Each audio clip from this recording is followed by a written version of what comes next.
ചില ആളുകള് ഒരു സമരം നടക്കുമ്പോൾ, ഒരു നേഴ്സിംഗ് സമരം നടക്കുമ്പോൾ സൂചിപ്പിക്കുന്ന ഒരു കാര്യമാണ്, കുറച്ച് രോഗികളെങ്കിലും ബുദ്ധിമുട്ടുന്നുണ്ട്, കുറച്ച് പേരെങ്കിലും അതുകൊണ്ട് പ്രയാസം അനുഭവിക്കുന്നുണ്ട്, അതുകൊണ്ട് സമരം ചെയ്യുന്ന എല്ലാവരും പിരിച്ചുവിടണം എന്നൊക്കെ പറഞ്ഞ് ചില ഫേക്ക് ഐഡിയകളിൽ കൂടെ കമന്റ്, മാനുഷിക മുഖമുള്ള ആരും അങ്ങനെയൊന്നും കമന്റ് ചെയ്യില്ല.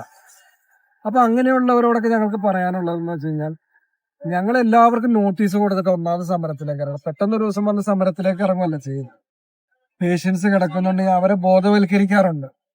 നമ്മൾ തന്നെ പറയും അവരോട് ഡിസ്ചാർജ് ചെയ്ത് അടുത്ത സ്ഥലങ്ങളിൽ കൂടെ മാറാൻ പറയും. ഇപ്പൊ ഇവിടെ സമരം തുടങ്ങി കഴിഞ്ഞപ്പോ ഇവിടെ ഉണ്ടായിരുന്ന ഒരു അമ്മയാണ്. ഈ അമ്മയുടെ ഒരു പ്രീ ടൈം ബേബി ഇവിടെ ഉണ്ടായിരുന്ന ആ സമയത്ത് നമ്മൾ എങ്ങനെയാണ് അവരെ കെയർ ചെയ്ത്, അവരെങ്ങനെയാണ് ഞങ്ങള് ഈ സമരത്തിൽ ചേർത്ത് പിടിച്ചതെന്ന് ആ അമ്മ നിങ്ങളോട് സംസാരിക്കും. അക്ഷരിന്നാണ്. എന്റെ സെക്കൻഡ് ബേബി പെട്ടെന്നൊരു ദിവസം പെട്ടെന്നൊരു CS-ലൂടെ പുറത്തെടുക്കേണ്ടി വന്നു. കുഞ്ഞിന് 650 ഗ്രാമേ ഉണ്ടായിരുന്നുള്ളൂ. ആ സമയത്ത് പുറത്തിറങ്ങി. ഇപ്പൊ 57 ദിവസമായി കുഞ്ഞുണ്ടായിട്ട്. 54 ദിവസവും അവളെ കെയർ ചെയ്തത് NICയിലെ ചേച്ചിമാരാണ്. NICയിൽ 10 സ്റ്റാഫുകളാണുള്ളത്. ആ 10 സ്റ്റാഫുകളാണ് എന്റെ കുഞ്ഞിനെ ഓരോ ദിവസം അവൾക്ക് എന്തൊക്കെ മാറ്റങ്ങളുണ്ടെന്ന് രാവിലെ ആയിക്കോട്ടെ ആ 24 മണിക്കൂറും ഞാനൊരു അമ്മയാണ്, പക്ഷെ എന്റെ സ്ഥാനം അവരാണ് ഏറ്റെടുത്തത്.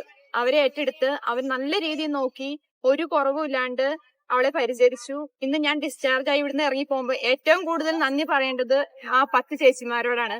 പിന്നെ അതുപോലെ ഇപ്പം അവർ സ്ട്രൈക്കിന് ഇറങ്ങി പോന്നു എന്ന് പറയുന്നുണ്ട്, പലരും അങ്ങനെ അവരെ കുറ്റപ്പെടുത്തുന്നുണ്ട്. ആ സാഹചര്യത്തിലും ഞങ്ങളെ ഹെൽപ്പ് ചെയ്യാനും എന്റെ കാര്യങ്ങൾ അന്വേഷിക്കാനും അവരുണ്ടായിരുന്നു. എനിക്ക് സപ്പോർട്ട് ചെയ്ത് തരാനും, നീ പേടിക്കണ്ട, ഞങ്ങളുണ്ട്, ഞങ്ങളുടെ കൂടെ നീ, അല്ലെങ്കിൽ ഞങ്ങളുടെ പ്രാർത്ഥനയുണ്ട് നിന്റെ കൂടെ, നീ പേടിക്കണ്ട എന്ന് പറയാൻ അവർക്കൊരു മനസ്സുണ്ടായി. അത് തന്നെ വലിയ അനുഗ്രഹമായിട്ട് ഞാൻ കരുതുന്നു. പിന്നെ അവർ ചോദിക്കുന്ന കാര്യം സത്യമായി ഞാനൊരു അമ്മയാണ്. നമ്മുടെ വീട്ടിൽ ചെലവഴിക്കേണ്ട സമയം, അല്ലെങ്കിൽ എനിക്കൊരു കുഞ്ഞുണ്ട്, ആ കുഞ്ഞിനെ പരിചരിക്കേണ്ട സമയം ഫുൾ അവരിവിടെയാണ് ചെലവഴിക്കുന്നത്. ഇവിടുന്ന് പോയി കഴിഞ്ഞാൽ അവർക്ക് എന്തോരം കഷ്ടപ്പെട്ടിട്ടാണ് ഇവിടുന്ന് പോണേന്ന് ഈ 57 ദിവസവും ഞാൻ അവരെ കണ്ടിട്ടുണ്ട്, എന്തോരം കഷ്ടപ്പെടുന്നുണ്ട്. അല്ലെങ്കിൽ ഇവിടെ വന്നു കഴിയുമ്പോ ഒന്ന് ഇരിക്കാനോ അല്ലെങ്കിൽ കറക്റ്റ് സമയത്ത് ഫുഡ് കഴിക്കാനോ ഇവർക്ക് ആർക്കും സാധിക്കുന്നില്ല. അത്രയ്ക്കും തിരക്കാണ് ഇവർക്കുള്ളത്. അന്നേരം എനിക്ക് ഈ അവസരത്തിൽ ഞാൻ പറയാനുള്ളത്, ഇവരെന്താണ് ചോദിക്കുന്നത് അത് ഇവർക്ക് അർഹതയുള്ളത് കൊണ്ട് മാത്രമാണ് അവർ ചോദിക്കുന്നത്.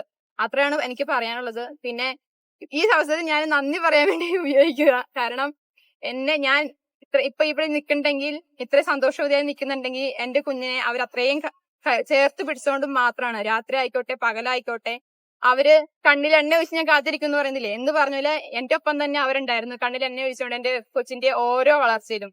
അതുകൊണ്ട് LFിലെ NICയിലെ ചേച്ചിമാർക്ക് ഞാൻ പ്രത്യേകം നന്ദി പറയണു.